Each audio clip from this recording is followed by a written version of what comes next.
All right, reviewing a special book today.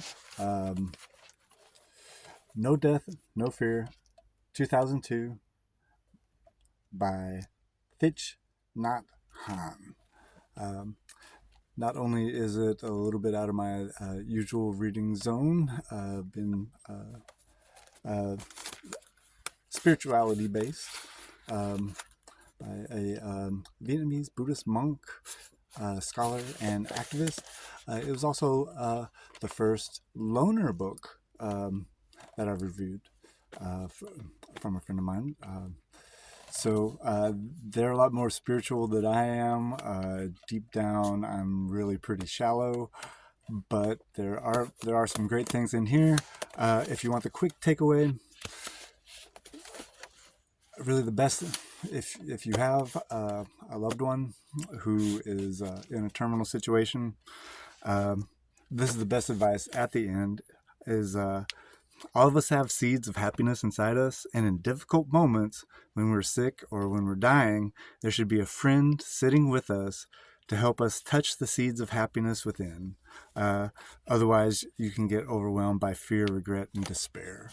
So, if you only listen to a minute and a half of this, then please take that away. That's a cool thing you can do, and it's very inclusive as far as other faiths go.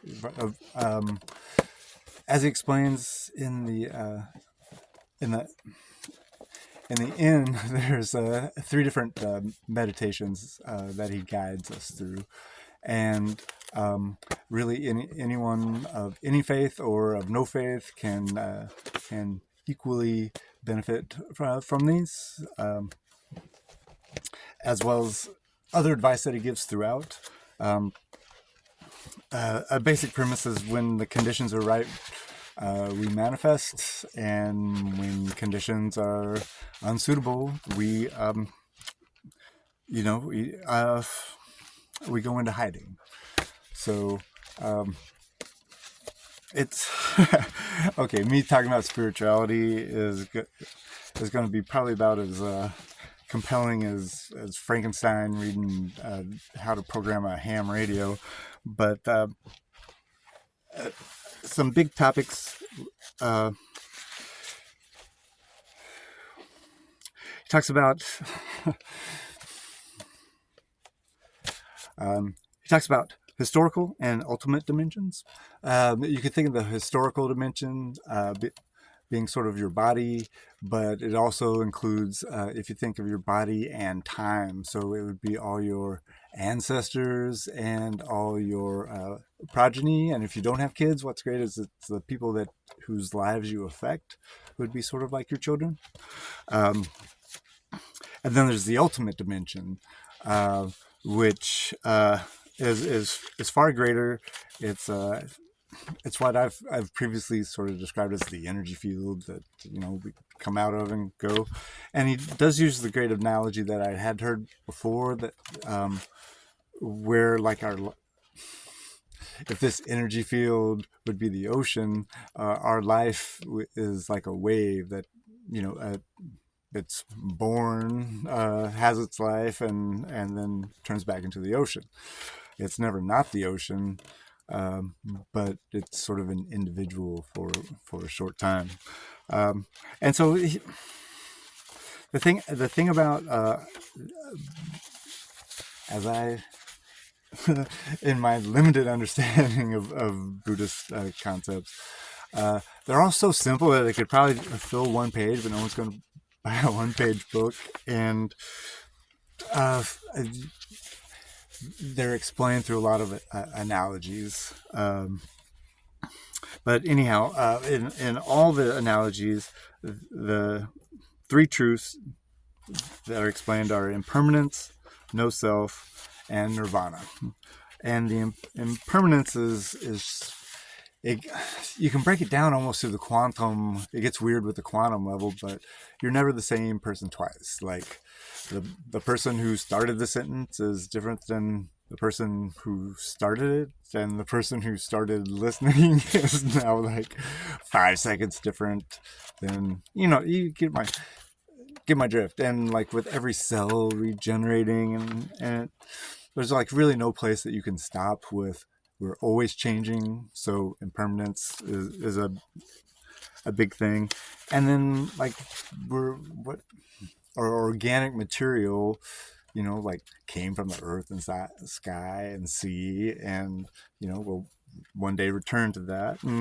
And so there's really no difference between us and anything else. And again, if you go get all quantum, it's we're we're just all like little spinning atoms and electron fields, and it gets super weird. But so impermanence is looking at reality from the point of time. No self would be looking from the point of space. Like we're really everything that ever has been and will be, and and so nirvana uh, is is again that ultimate dimension. Uh, that we tap in, that we can tap into, and when we're living in the moment, then that's our nirvana. Um, Other than the advice at the end, so I read this two ways. I read the first half very slowly, and I read the second half quickly. What I recommend is reading it quickly through first, and then a second time, kind of savor it and let it sink in. It's only like it's under 200 pages, and lots of space on the page. If nothing else, when it got to impermanence, it gets you thinking. Like, if you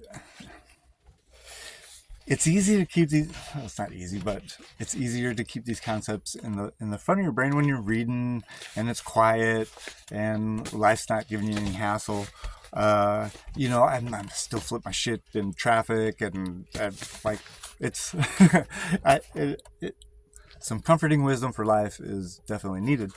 But when they're discussing impermanence, it talks about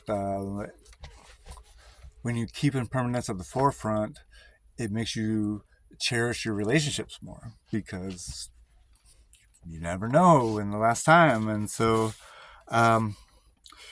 if we live with the understanding of impermanence, we'll cultivate and nurture our love. Only then will it last. You'll have to nurture and look after your love for it to grow. So that little section made me put down my book and go check on my wife, and then we spent the rest of the evening, hanging out together instead of me reading books and making videos. But I totally recommend you check out No Death, No Fear by Thich, Nhat, Hanh. Check it out.